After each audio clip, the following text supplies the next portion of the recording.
ঘরের শত্রু বিভীষণ।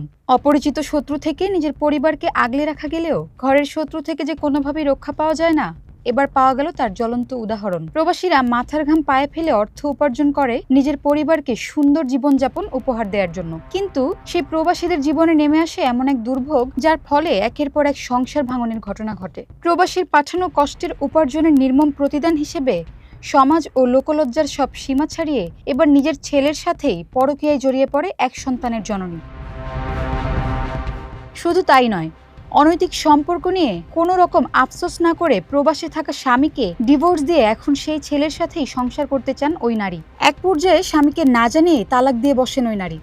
অনৈতিক সম্পর্ক জানাজানি হয়ে গেলে স্থানীয় বাসিন্দা এবং মুরব্বী অনেকেই ওই নারীকে বোঝানোর চেষ্টা করলে লোকলজ্জা, সমাজ কিংবা কোনো কথাই কানে তোলেননি তিনি।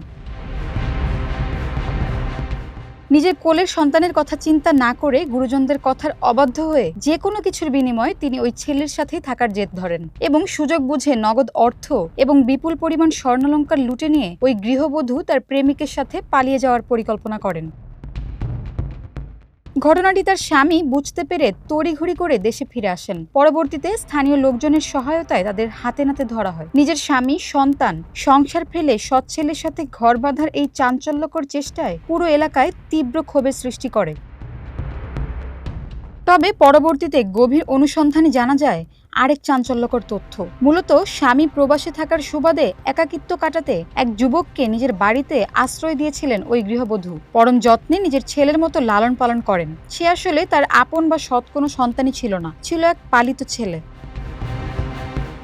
কিন্তু সময়ের ব্যবধানে সেই স্নেহের আড়ালে ডানা বাঁধে অনৈতিক সম্পর্ক।